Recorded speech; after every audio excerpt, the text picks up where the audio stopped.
반갑습니다. 여러분들의 고민거리를 한 번에 날려드리려고 분석하는 홈런 한김 타자입니다. 모든 경기를 분석할 순 없습니다. 하지만 여러분이 경기를 선택하는 데에 있어서 도움이 될 수 있도록 영상을 분석하도록 하겠습니다.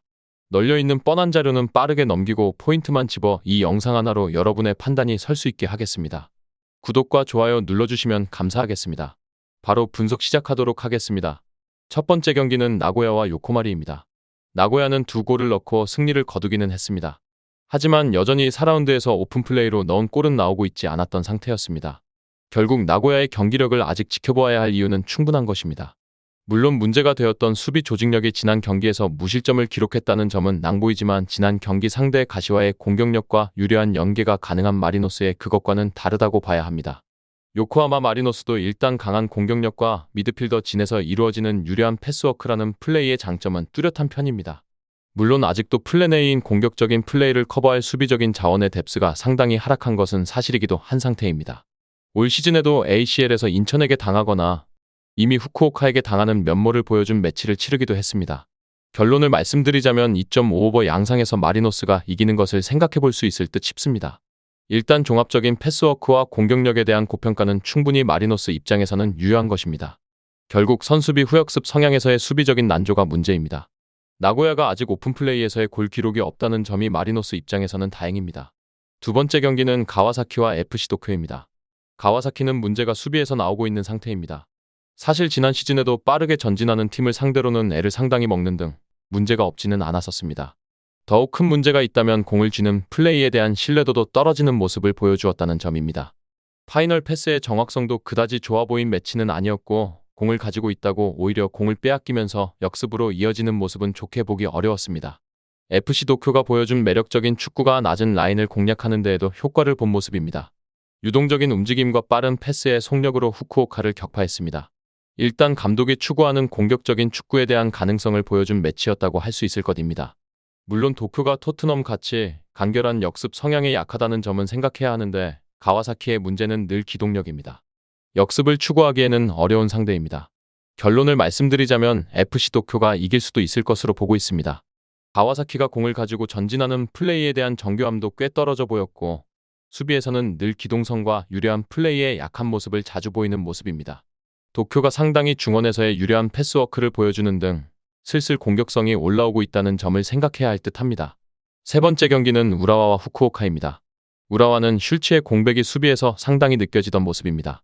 다행히 지난 경기에서는 공격이 터져서 무승부라도 거두었는데 슐츠가 지난 시즌 팀 내 최다 득점 2위를 기록했을 정도로 공격에서도 미치는 영향이 크다는 점은 상당히 아쉬울 것으로 봅니다. 특히 후쿠오카를 상대하는데 유려한 패스플레이로 수비를 무력화시켜야 합니다. 슐츠가 없으면 빌드업을 할 수 있는 시작점조차 사라지는 것입니다. 후쿠오카는 도쿄의 유려하고 유동적인 플레이에 3골을 내주고 말았습니다. 일단 어느 정도 패스 플레이에 대한 약점을 보여준 셈입니다. 다만 올 시즌에도 삿포로의 맹공을 막아내거나 마리노스와의 매치에서도 1대0으로 이기는 등 패스 플레이를 만나기만 하면 수비가 족족 뚫리는 팀이라고 하기는 어렵습니다. 물론 리그 내에서 가장 낮은 라인을 구축하는 팀 특성상 노리는 것은 철저하게 신승구도입니다. 결론을 말씀드리자면 2.5언더 양상에서 후쿠오카가 이기는 것을 상정하는 매치입니다. 우라와의 슐츠가 없는 상황에서는 아무래도 공격에서도 생기는 악영향이 있을 수 있는 상태입니다. 후쿠오카의 수비 지향적인 플레이 때문에 핸디캡을 적용하는 것은 합당한 무브라고 할 수 있지만 선수비 후역습 성향의 신뢰도나 최근 2무 3패로 우라와가 후쿠오카에게 약했던 점을 참고할 수도 있을 듯 싶습니다. 마지막 경기는 산푸이로와 간바오사카입니다. 산푸이로는 새로 열린 홈 구장에서는 사실상 저승사자의 면모를 보여준다고 해도 과언은 아니었습니다. 특히 공수 전환에서의 역량에서 상대를 압도하는 모습을 보여주고 있는 상황입니다. 이런 빠른 에너지 레벨을 중시하는 팀들이 수비적으로 어느 정도 약점을 보이고는 하는데 히로시마가 아직은 이런 밸런스 면에서 문제를 드러내고 있는 상황은 아닙니다. 간바도 우사미와 웰톤의 폭발력으로 상당히 좋은 흐름을 타고 있는 상황입니다. 다만 간바도 공수 전환에서의 빠른 속력을 바탕으로 플레이를 구성하는 편인데 이 상황에서는 히로시마가 잘 지고 있는 전력은 아니라는 것입니다. 특히 지난 경기에서 이와타의 맹공에 시달린 면모도 강했고 이치모리의 빅세이브로 겨우 한 점으로 실점을 통제했던 것이 승리로 이뤄지는 등 수비에서는 히로시마의 하위호환이라고 봐야 할 상황인 듯 싶습니다. 결론을 말씀드리자면 2.5오버 양상에서 히로시마가 우세할 것으로 보고 있는 상황입니다. 일단 새로 개장한 홈에서 보여주는 공수 전환의 효과와 성적이 압도적인 상태입니다.